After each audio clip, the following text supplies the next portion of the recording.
La Iglesia Cristiana Josué, filial Apopa, presenta el mensaje de la palabra de Dios. Vamos a leer la palabra de Dios, hermanos, en el capítulo 6 del Evangelio de Mateo, versículo 5.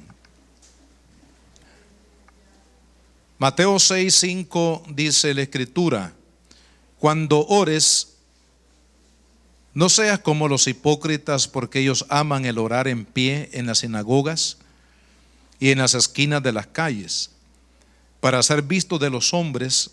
De cierto os digo que ya tienen su recompensa. Mas tú, cuando ores, entra en tu aposento y cerrada la puerta, ora a tu Padre que está en secreto, y tu Padre que ve en lo secreto te recompensará en público. Y orando no uséis vanas repeticiones como los gentiles, que piensan que por su palabrería serán oídos. No os hagáis pues semejantes a ellos, porque vuestro Padre sabe de qué cosas tenéis necesidad antes que vosotros le pidáis. Vosotros pues oraréis así: Padre nuestro que estás en los cielos, santificado sea tu nombre. Venga tu reino, hágase tu voluntad, como en el cielo, así también en la tierra. El pan nuestro de cada día, dánoslo hoy, y perdónanos nuestras deudas, como también nosotros perdonamos a nuestros deudores. Y no nos metas en tentación, mas líbranos del mal, porque tuyo es el reino y el poder y la gloria por todos los siglos. Amén. Y les leo también en Lucas 11:1. Dice: aconteció que estaba Jesús orando en un lugar, y cuando terminó, uno de sus discípulos le dijo: Señor, enséñanos a orar, como también Juan enseñó a sus discípulos.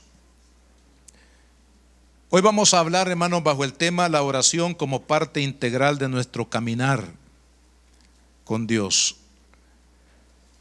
El Señor Jesús, que es el modelo por excelencia en todas las áreas de nuestra vida cristiana, hermanos, nos enseñó con su ejemplo y con su enseñanza acerca del valor que debe de tener la oración en la vida de todo fiel cristiano. Creo que una de las debilidades que en nuestra vida como cristianos, hermanos, se revela es que a veces sabemos mucho acerca de la oración, conocemos mucho de la oración, pero oramos poco, o nada, o muy poco.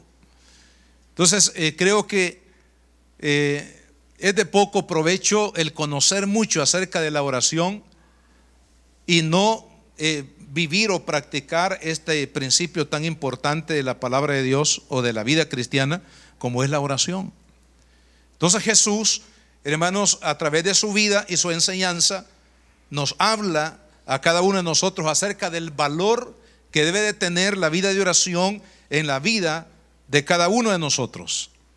Por ejemplo, Jesús dice la palabra en Marcos 1:35, que cuando era muy temprano por la mañana, y eso era frecuente en la vida de Jesús, Él se levantaba aún cuando no había luz del sol y se iba a un lugar a orar.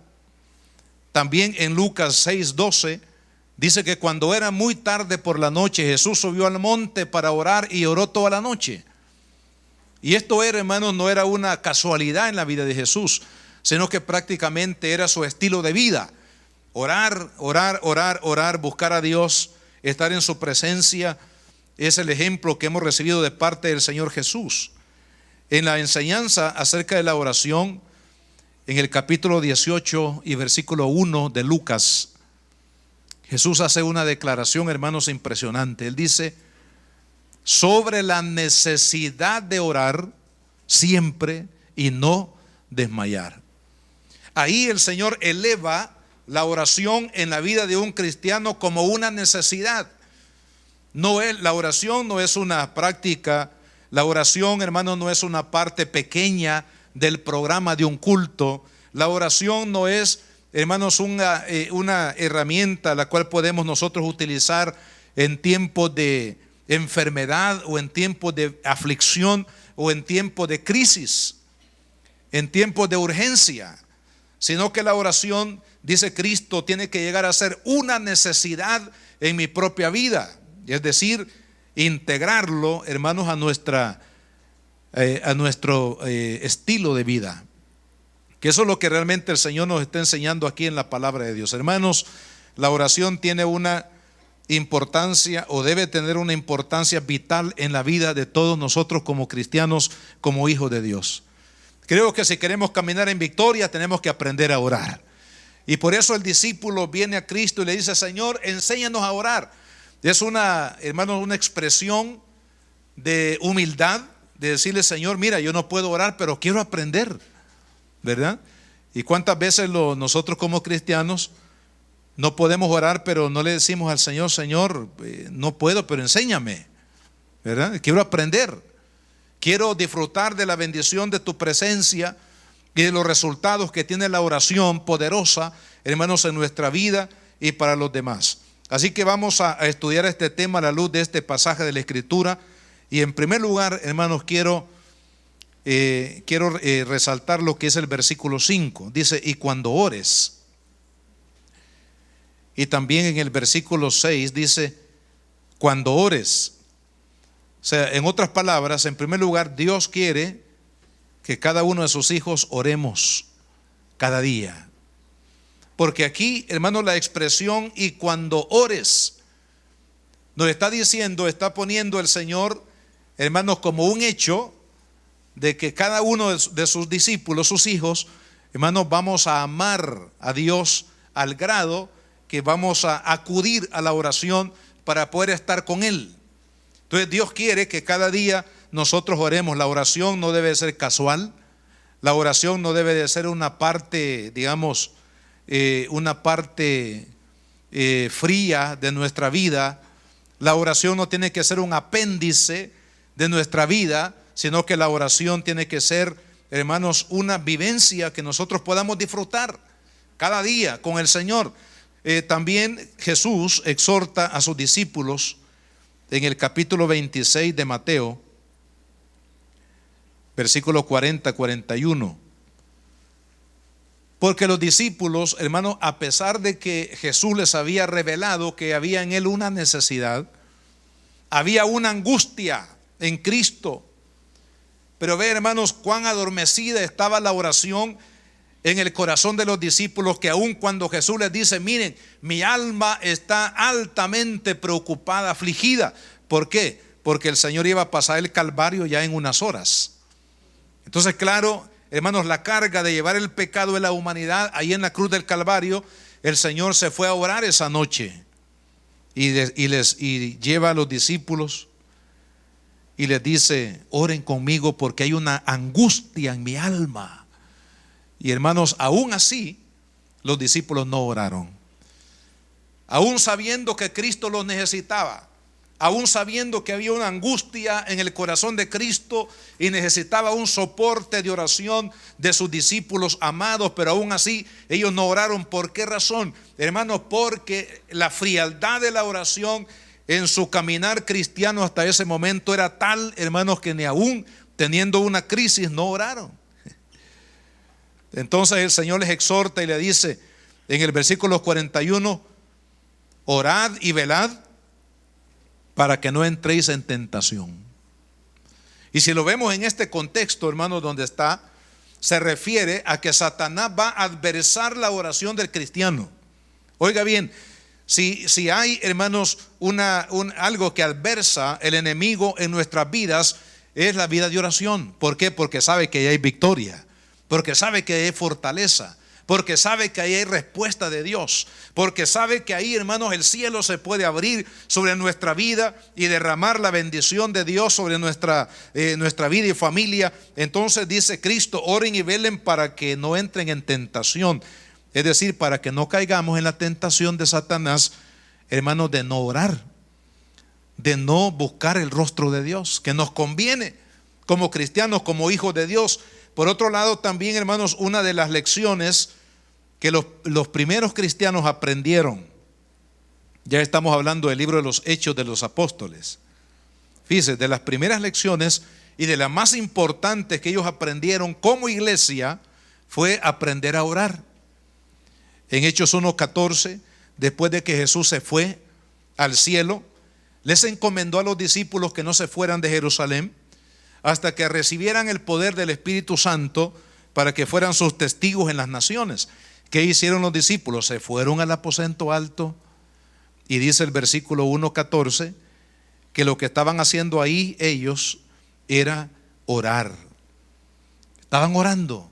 Hermanos, pasó el primer día, segundo, tercero, quinto, sexto, séptimo.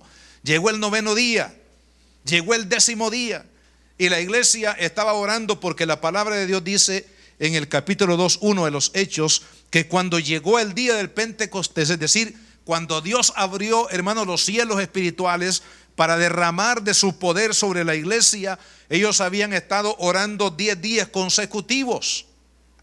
Entonces los cielos fueron abiertos y ellos, hermanos, se mantuvieron orando. En el capítulo 4, versículo 31, hermanos, la iglesia enfrentó la primera amenaza de persecución de parte de los judíos, del movimiento pues de la religión judía, que era la religión imperante en Jerusalén en aquel tiempo. Ellos fueron amenazados, hermanos, para que no se predicara más el nombre de Cristo. ¿Y saben cómo enfrentó la iglesia esta amenaza? Lo hizo orando. Dice la palabra en el versículo 31 del capítulo 4 del libro de los Hechos de los Apóstoles. Vamos a leer ahí lo que la palabra de Dios nos dice acerca de cómo ellos enfrentaron esta amenaza. Cuando hubieron orado, se le enfrentaron en oración, el lugar en que estaban congregados tembló y todos fueron llenos del Espíritu Santo y hablaron con denuedo la palabra de Dios. O sea que ellos se enfrentaron las amenazas orando. ¿Cómo usted y yo vamos a enfrentar las amenazas que hoy tenemos en nuestra vida?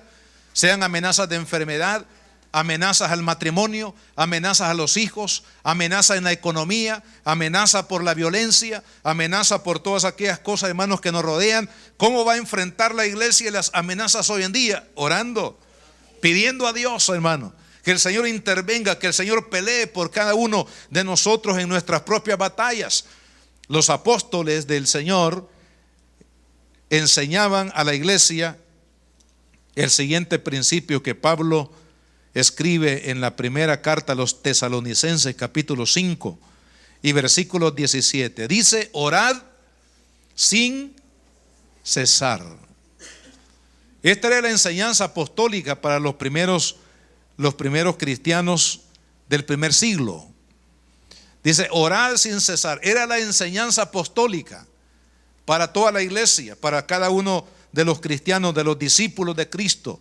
Y hermanos, tenemos nosotros que aprender, hermanos, a estar permanentemente buscando incesantemente, hermanos, la voluntad de Dios a través de la oración. Y eso es maravilloso cuando usted y yo podemos entrar a esa batalla espiritual a través de la oración. El Señor nos va a dar la victoria.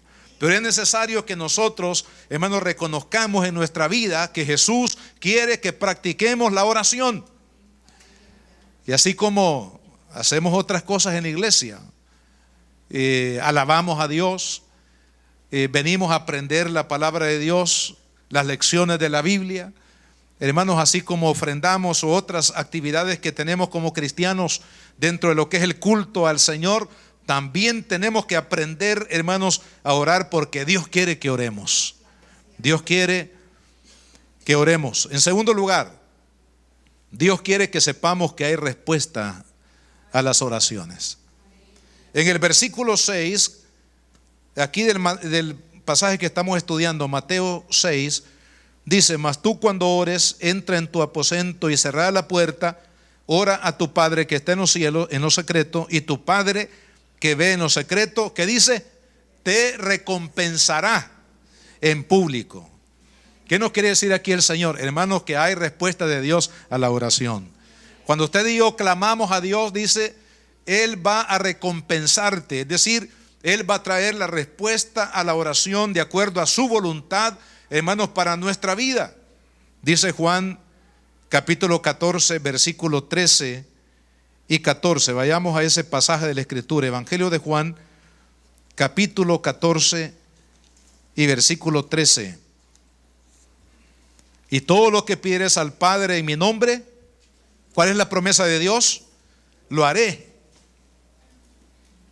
para que el Padre sea glorificado en el Hijo. Si algo pidieres en mi nombre, ¿qué dice una vez más? Yo lo haré. Dios se ha comprometido, hermanos, a responder la oración de sus hijos. En Mateo 18 y versículo 20, el Señor declara aquí en su palabra: porque donde están 2 o 3 congregados en mi nombre, ahí estoy yo en medio de ellos. Y si el Señor está en medio, hermanos, de su pueblo, cuando se reúnen 2 o más congregados en su nombre, dice el versículo 19: otra vez os digo que si 2 de vosotros se pusieren de acuerdo en la tierra acerca de cualquiera cosa que pidieren, ¿cuál es la promesa de Dios? Les será hecho por mi Padre que está en los cielos. O sea, hermanos, en la palabra de Dios entonces encontramos que Dios dice: yo me comprometo a contestar sus oraciones. Mire qué privilegio más grande, que el Dios de los cielos, el que creó los cielos y la tierra, aquel que tiene, hermanos, los recursos eternos para bendecir nuestras vidas, nos ha prometido que cuando usted y yo clamamos a Él, Él va a responder la oración. Por eso la Biblia dice en Mateo 21, 22, que todo lo que pidamos, dice, creyendo, lo recibiremos. Porque la oración debe tener el ingrediente de la fe. Pero una vez más, Dios dice: yo voy a responder la oración que ustedes hagan con fe en mi nombre. En Santiago 5, 16 dice que la oración del justo puede poco o mucho. Dice: la oración del justo puede mucho. Y ahí pone un ejemplo a continuación, el ejemplo de Elías. Elías, el profeta, que él oró a Dios, y dice la palabra que los cielos se cerraron y no llovió durante 3 años y medio. Luego el profeta oró una vez más y los cielos se abrieron y la lluvia vino del cielo. En otras palabras, hermanos, Dios respondió a la oración de Elías. Cuando él, en nombre de Dios, trajo juicio a Israel, hermanos, por el pecado de la idolatría, no hubo lluvia durante 3 años y medio y hubo una hambre, hermanos, como efecto del juicio de Dios. Pero luego este siervo oró y Dios trajo la lluvia. Una evidencia, hermanos, que cuando usted clama, Dios le oye. Jeremías dice: clama a mí, yo te responderé y te mostraré cosas grandes y ocultas que tú no conoces. Hermanos, cuando el pueblo de Dios clama, Dios oye y Dios se compromete a responder la oración de cada uno de sus hijos. Número 3, la tercera lección que aprendemos aquí en Mateo 6, es que Dios, hermanos, no quiere oraciones vanas. Versículo 7 dice: y orando no uséis vanas repeticiones, como los gentiles, o sea, los que no conocen a Dios, los religiosos, que piensan que por sus palabrerías serán oídos. La oración vana es aquella oración, hermanos, que no viene de un corazón humillado, un corazón humilde, un corazón, hermanos, que reconoce o que no reconoce la soberanía de Dios sobre su propia vida. El problema del orgullo, hermanos, de la vanidad en el corazón, puede atrofiar la oración del pueblo de Dios. Y es por eso que Dios quiere que nuestras oraciones puedan surgir de un corazón humilde.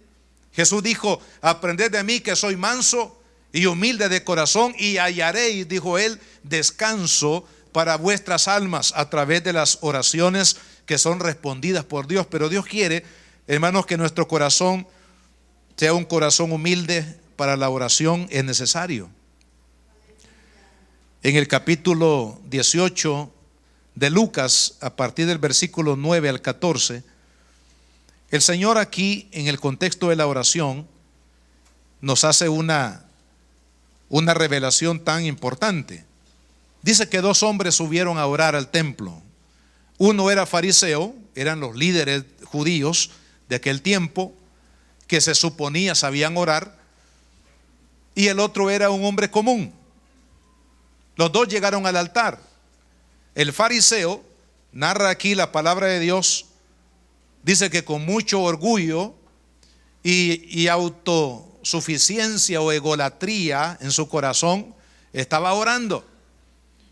Y luego se refiere al hombre que estaba ahí al otro lado del altar y dice: Señor, te doy gracias porque no soy como este pobre pecador que está aquí. Mientras que el otro estaba orando y diciendo: Padre, yo no soy digno de estar delante de tu presencia, pero te necesito y aquí estoy. Con un corazón humillado delante del Señor. Hermanos, la respuesta de Jesús, la declaración de Jesús acerca de quién fue el que descendió del altar justificado. El fariseo, que oraba para sí mismo y no para Dios, porque su corazón estaba lleno de orgullo religioso. O aquel pobre pecador, hermano, que no se consideraba digno de estar delante de la presencia de Dios, pero necesitaba de Dios en su vida y estaba ahí con un corazón humillado. Cristo dice que el que descendió, hermano, justificado, es decir, a quien Dios oyó su oración y lo bendijo, fue no al fariseo, sino al hombre pecador que vino al altar con un corazón quebrantado, un corazón humillado delante de la presencia de Dios. Hermanos, cuando hay soberbia en el corazón, cuando hay orgullo en el corazón, esa oración será una oración vana que no va a ser escuchada. La oración vana es aquella que trata de obligar a Dios a hacer mi voluntad. Cuando un cristiano ora, hermanos, pero no está orando de acuerdo a la voluntad de Dios y quiere que a través de la oración Dios le conteste, esta es una oración vana. ¿Por qué? Porque Dios no la va a contestar.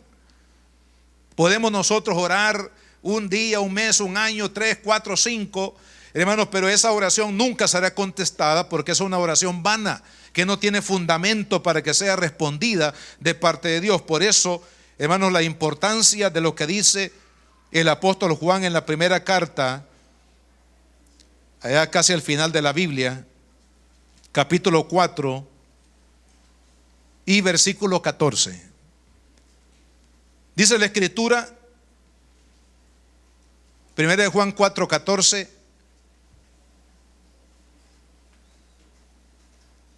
perdón, es 5, 14. Estoy en el 4, 14. Dice: y esta es la confianza que tenemos en Él, que si pedimos alguna cosa, ¿cómo dice?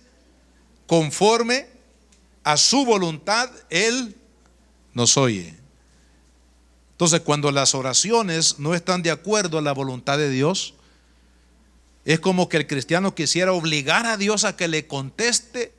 Hermanos amados, eso no es posible. No le podemos doblar el brazo a Dios.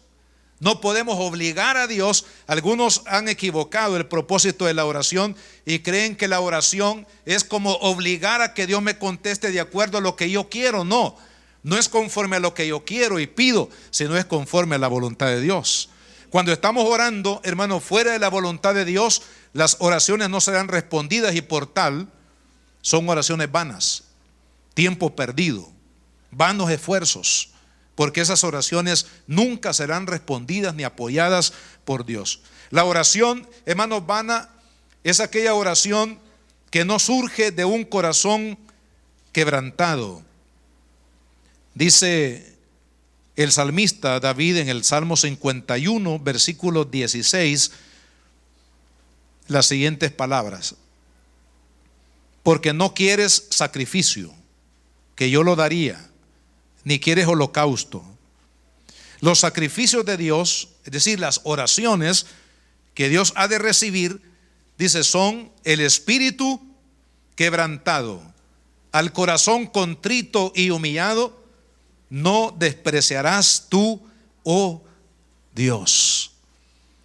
O sea, las oraciones, hermanos, que no van de un corazón quebrantado, de un corazón humillado delante de Dios son oraciones que Dios no las quiere.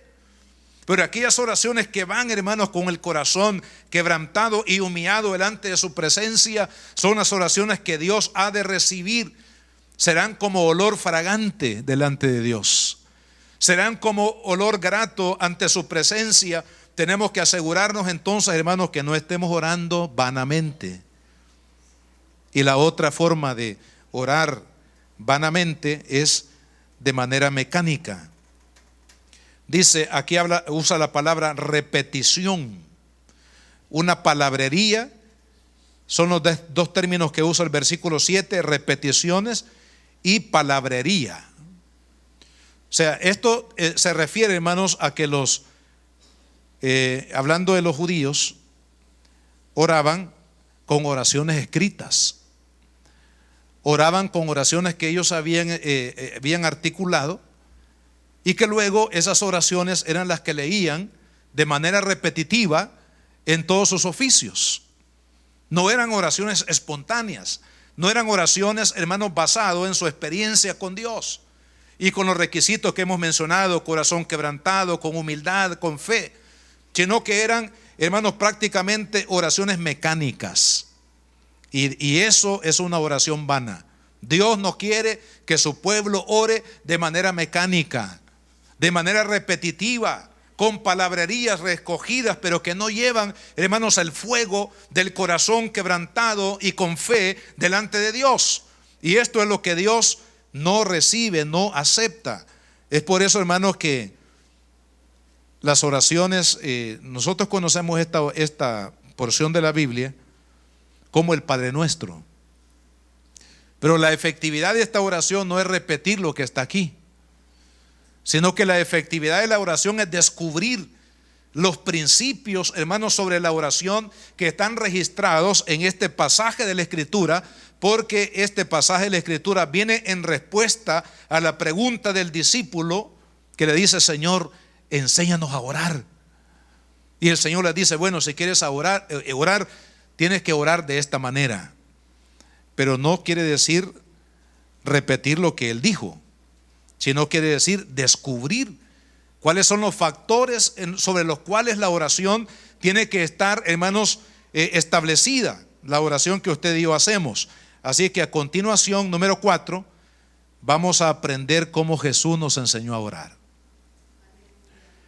Dice en primer lugar, versículo 9: vosotros pues oraréis así: Padre nuestro que estás en los cielos. El primer principio de la oración acá, hermanos, es que usted y yo no oramos al vacío, no oramos a la naturaleza, no oramos al poder cósmico como lo hacen otras personas, sino que nosotros tenemos a un Padre, hermanos, que nos creó, y a un Padre que nos redimió a través de la sangre de su Hijo, a un Padre que se ha convertido, hermanos, en nuestro ayudador, en nuestro defensor, en el Señor de nuestra vida, en el fiel pastor. A Él oramos. Cuando usted y yo oramos, estamos conscientes que nos estamos conectando con Dios, con el Padre, con el Creador de todas las cosas. Esa es la diferencia de la oración del Hijo de Dios, del cristiano: saber, hermanos, que nos estamos dirigiendo a un Padre soberano, al que tiene el poder, hermanos, en su mano, al que tiene todos los recursos que usted y yo necesitamos. Hermanos, a ese Padre es a quien oramos. Cuando vamos de rodillas delante de su presencia, no estamos hablando al vacío, sino que estamos orando a nuestro Padre, al que tiene cuidado de cada una de nuestras vidas. Entonces, ese principio es importante, hermanos, que lo mantengamos latente en nuestra vida, que cuando usted ora, no le ora al pastor, no le ora al líder religioso, no le ora a su mamá, a su papá o a cualquier otra persona. Usted ora a su Padre. Amén. Ora a su Dios que lo salvó, ora a su Dios que lo redimió, ora a aquel que dio su vida a través de su Hijo, hermanos, para que usted y yo ahora tengamos comunión íntima con Él. A ese Dios que tiene todos los recursos para usted y para mí. Segundo principio de la oración, dice: santificado sea tu nombre. ¿Podrá el hombre santificar a Dios? No. Él es el que nos santifica a nosotros. Nosotros no podemos santificar a Dios. Entonces, ¿qué significa esta declaración? Santificado sea tu nombre en la oración. Hermanos, esto significa que nosotros debemos de declarar la soberanía, la eternidad y la naturaleza santa del Dios a quien adoramos. Dios es santo en su esencia. Él no puede, hermanos, pecar ni ser tampoco tentado al pecado. Lo dice Santiago 1:13. Dios no puede tentar a nadie, ni Dios tampoco puede pecar. ¿Por qué? Porque Él es santo en su naturaleza. Entonces, cuando en la iglesia, cuando los hijos de Dios oramos, hermanos, y decimos santificado sea tu nombre, significa exaltar la naturaleza santa de Dios. Que Dios es santo, que Dios es eterno, que Dios es soberano, que Él es el Rey de los reyes, Señor de señores, que Él es el creador, el sustentador de todas las cosas. Y sabe que en la Biblia, hermanos, en algunos momentos Dios ha permitido que se revele lo que se canta en el cielo. Nosotros cantamos aquí en la tierra, pero en el cielo también se canta, hermano. También se adora. Hay un ejemplo en el Antiguo Testamento, en el capítulo 6 de Isaías, versículo 3. Está hablando de los querubines, serafines en el cielo, alrededor del trono de Dios, y cantan este canto. Dice, y el uno al otro daban voces diciendo, Santo, Santo, Santo, Jehová de los ejércitos, toda la tierra está llena de su gloria. O sea que la creación angelical, hermanos, en el cielo, declaran la santidad de Dios. Exaltan, hermanos, a Dios, declarando que es un Dios santo, un Dios eterno, un Dios soberano, un Dios bueno. En otras palabras, esta frase de la oración de Cristo quiere decir que cuando oremos, nosotros tenemos que engrandecer el nombre de Dios, poner en alto, hermanos, el nombre de Dios, declarar que Él es un Dios puro, santo, perfecto, maravilloso, un Dios eterno, un Dios que tiene cuidado de cada una de nuestras vidas.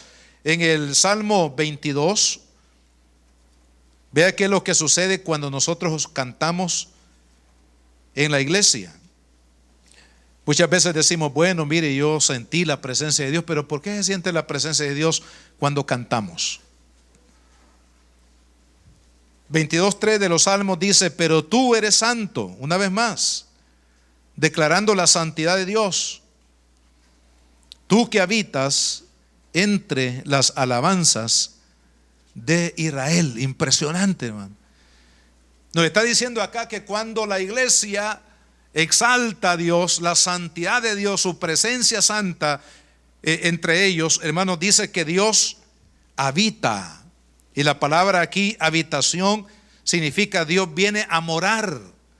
En otras palabras, cuando el pueblo de Dios se reúne y alaba a Dios, Dios viene a morar entre ellos. Cuando nosotros nos reunimos, por ejemplo, aquí esta mañana, en este día, amados hermanos, porque hemos alabado su nombre, hemos invocado su nombre, su presencia está aquí, porque Él viene a morar, a habitar, dice, en medio de las alabanzas de Israel. Hermanos, la alabanza no es una parte del culto. Algunos dicen, mire, yo, como no me gusta cantar, voy a llegar ya a la hora de la predicación. Porque no, hermano, no se pierda, alabe a Dios. ¿Por qué? Porque cuando usted alaba al Señor y magnifica su nombre, su presencia viene a habitar. Su presencia, hermanos, viene a manifestarse en la vida de cada uno de nosotros. Y lo mismo es en la oración. Cuando usted comienza a exaltar a Dios en la oración, su presencia se va a sentir, hermano. Su presencia se va a manifestar. ¿Por qué? Porque dice la Biblia que Él habita en medio de aquellos que le alaban. Él habita en medio de aquellos que le honran, de aquellos que exaltan su nombre. En tercer lugar, la tercera lección que aprendemos de la oración aquí, hermanos, es en el nombre. Estamos todavía en el versículo 9. Santificado sea tu nombre. ¿Por qué? Porque es en el nombre de Dios es en el nombre de Jesucristo, hermanos, que la oración tiene efectividad. ¿Por qué? Porque no son por los méritos míos o los méritos de otras personas, sino por los méritos de Cristo. Es porque usted y yo, hermanos, nos hemos acogido a la gracia de Dios a través de Jesús, que podemos tener respuesta a la oración. En la palabra encontramos una historia de un enfermo que era siervo de un centurión.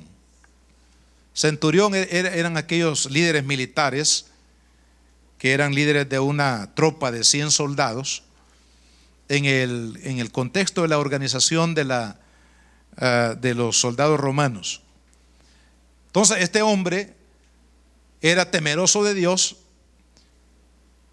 y en la ciudad donde él vivía había levantado un templo, una sinagoga, es decir, para que ahí se reuniera el pueblo para honrar a Dios y para leer la palabra.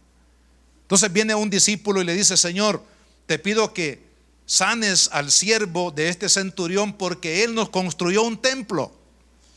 Hermanos, parecería que nosotros siempre estamos apegados a eso, ¿verdad? Dios me va a contestar porque yo soy bueno, o porque Dios le voy a dar esto, o porque Dios ha hecho esto, he hecho lo otro. Es decir, tratando de buscar méritos para que Dios responda a mi oración.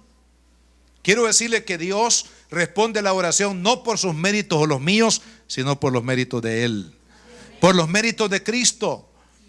Pero vea qué interesante, cuando Jesús va a la casa del centurión para sanar al siervo, mire qué interesante. El siervo le dice: Señor, yo no soy digno que entre bajo mi techo. En otras palabras, él no estaba confiando que Jesús iba a hacer el milagro por lo que él era, sino por la misericordia de Dios. Y eso, hermano, es lo correcto al momento de orar. Cuando nosotros vamos a orar, tenemos que orar en el nombre de Dios, en el nombre de Cristo. ¿Por qué? Porque esperamos respuesta a la oración no por mis méritos, sino por los de Él. Sino porque a través del nombre de Jesús, hermanos, Él abrió la oportunidad para que usted y yo tengamos comunión íntima con Dios, para que usted y yo recibamos las promesas de Dios. ¿Por qué? Hermanos, por los méritos de Cristo, porque Él fue el que llevó nuestra vida a la cruz del Calvario, porque Él fue el que nos perdonó, porque Él fue el que nos justificó, porque Él es el que a través, hermanos, de la bendición de Dios nos bendice. Pero es Cristo, son los méritos de Cristo, no mis méritos. Hermanos, nadie puede ser salvo por buenas obras. Las buenas obras son el resultado de la gracia de Dios en nosotros. Tenemos que hacer buenas obras, pero no para salvación, sino porque ya nos salvó Cristo, cambió nuestro corazón, y ahora nosotros queremos, amados hermanos, servir a los demás, porque Dios nos perdonó a nosotros, de gracia recibimos. Eso es la forma correcta de hacer buenas obras.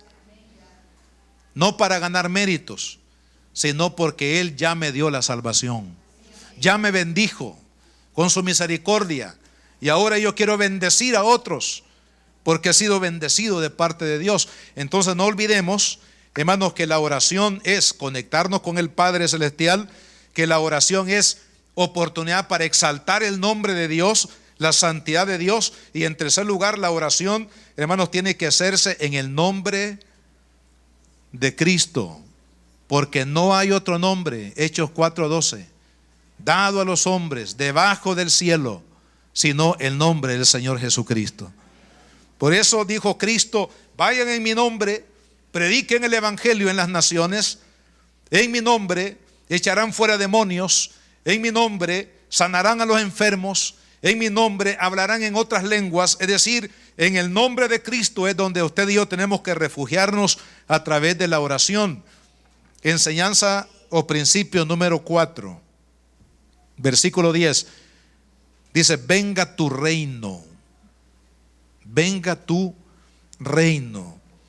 ¿Qué significa? Que para orar efectivamente tenemos que vivir bajo el gobierno de Cristo, bajo, hermanos, la soberanía, la autoridad soberana de Cristo en nuestras vidas. ¿Por qué?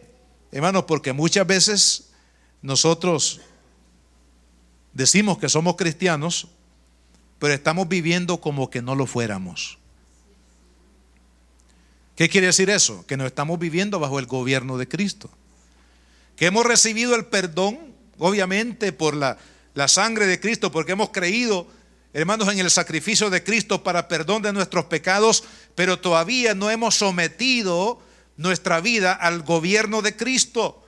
Hermanos, quiero recordarle que el verdadero cristiano han pasado dos cosas en él. Número uno, que ha recibido a Cristo como Salvador de sus pecados, pero también ha recibido a Cristo como Señor de su vida. Algunos solamente se quedan con el perdón de pecado, ¿verdad? Señor, gracias porque tú me has perdonado el pecado, y cualquier pecado que cometa, si yo voy a Cristo, tú me perdonas el pecado.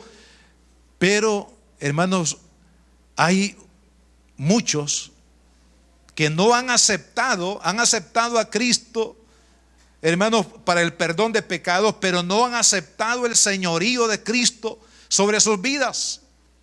Y de esto está hablando la oración.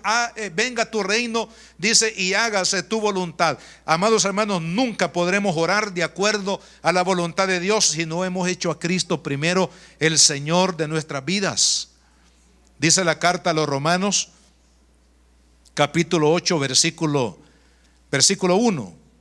Les voy a leer aquí lo que el apóstol Pablo enseña en este capítulo tan hermoso. Dice: ahora pues ninguna condenación hay para los que están en Cristo Jesús, es decir, para aquellos que han recibido la salvación por medio de los méritos de Cristo. Pero luego dice: los que no andan conforme ¿a qué? A la carne. Nos cuesta decirlo, ¿verdad? Que no andan conforme a la carne, sino conforme al Espíritu. ¿Qué quiere decir esto, hermano? Que hay muchos que andan todavía conforme a la carne, pero tenemos que vivir conforme al Espíritu. Entonces tenemos que recibir la bendición de la salvación, pero también, hermanos, someternos a aquel que nos salvó. Amén. Porque es lindo recibir la salvación de Cristo, pero eso implica también que tenemos que someter nuestra vida a aquel que nos salvó, que su nombre es Cristo Jesús. Tenemos que convertirnos, amados hermanos, en siervos de Jesucristo. Cuando usted y yo aceptamos el reino, el gobierno, Cristo vino para ser rey y es rey y vendrá como rey de reyes y señor de señores. Y amado hermano, ahora, hoy en mi vida, para que mi oración sea efectiva delante de Dios, tengo que asegurarme que ya estoy viviendo de acuerdo a la voluntad de mi Señor, que se llama Jesús, y que no estoy viviendo de acuerdo a mi carne, haciendo lo que se me viene a la mente hacer. Porque la verdad es que muchos hermanos viven de acuerdo a su propia voluntad y no de acuerdo a la voluntad de Dios. Entonces tenemos que someternos a Cristo. ¿Para qué? Para que podamos orar y decir: hágase tu voluntad, Señor, en mi vida. No quiero otra voluntad, no quiero mi propia voluntad, no quiero la voluntad de mi familia o de otra persona en mi vida. No, lo que yo quiero es que se haga tu voluntad. ¿Por qué? Porque la voluntad de Dios es buena, es agradable y es perfecta. Amén. Romanos 12, 1, 2. La voluntad de Dios es buena, agradable y perfecta. Y esa es la voluntad que debemos de buscar cada uno de nosotros. Señor, cada día yo quiero vivir en tu voluntad, no en la mía ni en la de los demás, sino en tu voluntad. ¿Por qué? Porque tu voluntad es buena, porque tu voluntad es agradable, porque tu voluntad es perfecta para mi vida. Y hermanos, para orar de acuerdo a la voluntad de Dios tenemos que someternos a Cristo. El apóstol Pablo decía en Gálatas 2:20: con Cristo estoy juntamente crucificado. ¿Qué significa vivir crucificado? Es vivir, hermanos, apegado al gobierno de Cristo. Ya no vivir de acuerdo a lo que mi corazón me dice, Ya no vivir de acuerdo a los instintos de mi carne, de mis sentimientos, de mis deseos carnales, sino que ahora es vivir bajo el señorío, bajo el gobierno de hermanos de Cristo. Con Cristo, dijo Pablo, estoy juntamente crucificado. Es decir, mi vida ahora, espíritu, alma y cuerpo, está sometido al gobierno, al soberano gobierno de Cristo. Y hermanos, cuando eso es así, entonces el cielo se va a abrir, porque Jesús dijo, todo lo que pidieran al Padre en mi nombre, yo lo haré. Amén. Como quien dice, cielo abierto para ustedes, gloria a Dios. Habrá cielo abierto, hermanos, para el Hijo de Dios que está viviendo bajo el gobierno de Cristo. Otra lección de la oración, volviendo aquí a Mateo 6, dice, el pan nuestro de cada día, dánoslo hoy. Esto es lindo, ¿verdad? Señor, necesito pan. Envíame maná del cielo, Padre. Y Dios, que es bondadoso y fiel y que no nos paga de acuerdo a nuestros pecados, sino conforme a su misericordia, nos envía el pan.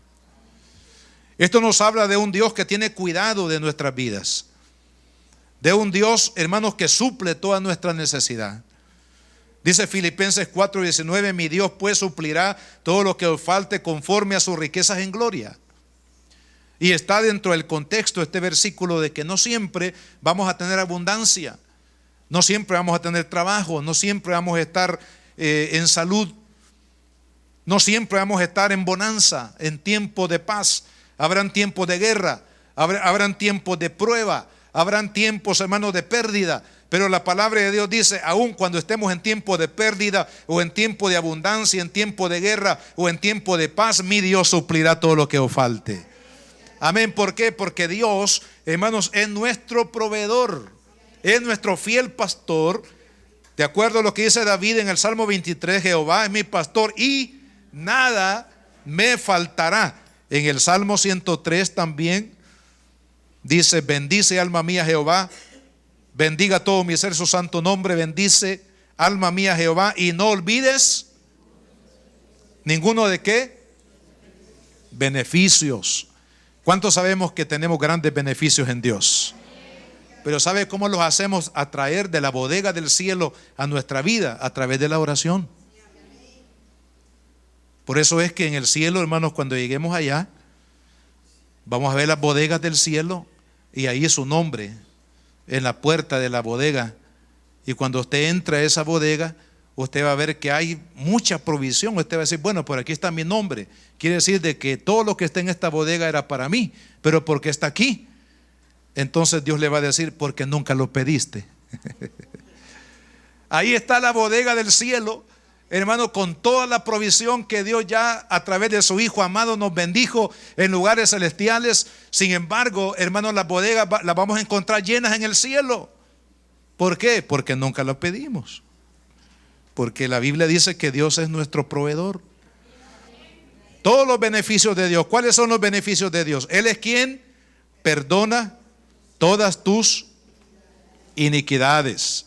Él es el que sana todas tus dolencias. Él es quien rescata del hoyo tu vida. Ya van 3. Número 4, Él es quien te corona de favores y de misericordias. Él es quien renueva tus fuerzas como el águila. 5 beneficios aquí en la palabra de Dios: perdón de los pecados, sanidad, ¿verdad? Protección ante el peligro y las amenazas que nos rodean, favores que día a día recibimos de parte de Dios en el área espiritual, física, material, y luego la fuente de la juventud. Amada hermana, usted que se preocupa tanto por las arrugas, por las canas, Dios es la fuente que nos rejuvenece como el águila. A los varones también, porque algunos se andan estirando así, ¿ve? Para ver cómo se ven siempre jóvenes. La fuente de nuestra fortaleza y renovación se llama Cristo Jesús. Y Él, hermanos, se ha comprometido a darnos todos estos beneficios, bendiciones, hermanos, a través de la oración. Por eso dice la palabra, clama a mí y yo te responderé y te mostraré cosas grandes y ocultas que tú no sabes, no conoces. Pero Dios lo va a revelar, hermano, ¿a través de qué? A través de la oración de su pueblo. Otra lección, hermanos, de la oración. Dice, perdona nuestras deudas. Cancelar la deuda, hermano. Y algunos dicen, y se trata de asuntos económicos, porque yo tengo varias deudas, el Señor me las va a cancelar. Perdona nuestras deudas como también nosotros perdonamos a nuestros deudores. Si hay algo que puede estorbar la oración, hermanos, es la amargura, las raíces de amargura o de resentimiento. Estos dos pecados que afectan la vida de oración del cristiano, hermanos, surge por el hecho de haber sido dañado por alguien o por algunos. Algunos que fueron dañados por un padre, una madre, un esposo, una esposa, un hijo, un abuelo, un vecino, un jefe, un hermano en Cristo, porque también dentro de la iglesia se dan problemas, hermano. Amén. Ya estamos en Cristo, pero todavía algunos andamos peleando y andamos ofendiendo a los demás hermanos. Entonces, dentro de la misma iglesia, hermanos, se dan este tipo de situaciones de ofensas. Pero una cosa es haber sido ofendido y otra cosa es, como dicen los jóvenes, agarrar llave, ¿verdad? Y amargarse la vida, hermano, en resentimientos. Muchas veces cuando vemos a alguien que nos ofendió, decimos, bueno, voy a ir al otro culto donde no vaya el hermano. O cuando nos encontramos por ahí en la calle con aquel que nos ofendió, nos vamos al otro lado. Viene por aquí, nos vamos por allá. Y si viene por aquí, nos vamos por allá. O cuando vemos a alguien que ahí no nos podemos librar y nos encontramos con el hermano o el que nos ofendió, hermanos, el intestino comienza a retorcerse un poco. O aquí en la oreja se nos vuelven bien tensa, bien colorada. Eso indica que hay resentimiento, indica que no hemos perdonado la ofensa, indica que todavía nuestro corazón está atrapado, atado por la ofensa que alguien nos cometió. Y lo peor del caso, porque está dentro del contexto de la oración, indica, hermanos, que el resentimiento y la amargura perturba la oración eficaz del justo. Es decir, que cuando hay, hermanos, falta de perdón, no vamos a ser oídos, porque ve lo que es el versículo 14. Porque si perdonáis a los hombres sus ofensas, os perdonará también a vosotros vuestro Padre Celestial. Mas si no perdonáis a los hombres sus ofensas, tampoco vuestro Padre os perdonará vuestras ofensas. Qué maravilloso es perdonar, hermano. Porque el perdón libera, el perdón trae paz, el perdón es evidencia del amor de Dios en nosotros. Mire qué impresionante. Estábamos con mi esposa hace poco, hermanos, apoyando a una familia en un pésame. Estábamos ahí en el cementerio y el hermano, el padre de familia, se pone en pie para dar gracias a los que les habían acompañado en su dolor, en su necesidad. Y lo impresionante es que él dice, entre otras cosas, al hablar, dice: quiero decirles que hemos perdonado a las personas que le hicieron este mal a mi hijo, porque murió uno de sus hijos de 20 años, que fue por ahí asaltado y por no entregar el celular lo asesinaron. Entonces el padre se levanta ahí y dice, entre otras cosas: doy gracias a Dios porque he perdonado a aquellos que le hicieron tal cosa a mi hijo. Lo hemos perdonado y hoy deseamos que Dios los bendiga y que Dios los salve a ellos también, que le conozcan a Dios, así como nosotros hemos conocido al Señor. Impactante, hermano, como una persona ante un dolor tan grave, tan profundo como lo es el arrebatamiento de un hijo, amados hermanos, puede decir: los perdono. ¿Por qué? Hermanos, porque es importante, porque la persona que no perdona se esclaviza a sí mismo, estorba la vida espiritual, estorba la oración, hermanos, y es importante que nos veamos liberados de todo resentimiento. Si a usted alguien le ha ofendido, hermanos, perdónelo. Aunque haya sido una persona cercana, porque entre más cercana es la persona, la ofensa es más dolorosa, es más profunda, más difícil de poder perdonar. Pero hermano, en el nombre de Cristo, así como Él nos perdonó, perdonemos nosotros también. ¿Por qué? Porque la oración, hermano, se volverá efectiva cuando hay perdón. No nos metas en tentación, mas líbranos del mal. Hermanos, estamos expuestos ante el poder de la tentación de Satanás. La Biblia dice que Satanás anda como león rugiente buscando a quien devorar. ¿Y cómo nos devora? A través del pecado, hermano. El cristiano no está exento del pecado. Todos estamos, hermanos, expuestos día a día a ofender a Dios y a destruir nuestra vida espiritual a través del pecado. Entonces, ¿qué tenemos que hacer en la oración? Decirle: Señor, guárdame de la tentación del maligno. Por el área sexual, por el área, hermano, de la lengua, por el área del dinero, por cualquier franco donde el enemigo vea una oportunidad por ahí, hermanos, puede entrar. Pero cuando usted y yo oramos y le decimos: Padre, cúbreme de la obra de Satanás, cúbreme con tu sangre, líbrame, Señor, del maligno, que no caiga en tentación del pecado. Esa es una oración que debemos de hacer diariamente, porque estamos expuestos, hermanos, día a día a las amenazas de Satanás en nuestra vida. Entonces, qué importante es la oración, hermano. Hagamos la parte de nuestra vida, porque lo necesitamos. Oremos, Padre, en el nombre de Jesús. En esta hora, Señor amado, te damos las gracias por permitirnos leer tu palabra, Padre, y poder ver en ella todo lo maravilloso y grande que tú tienes para nosotros.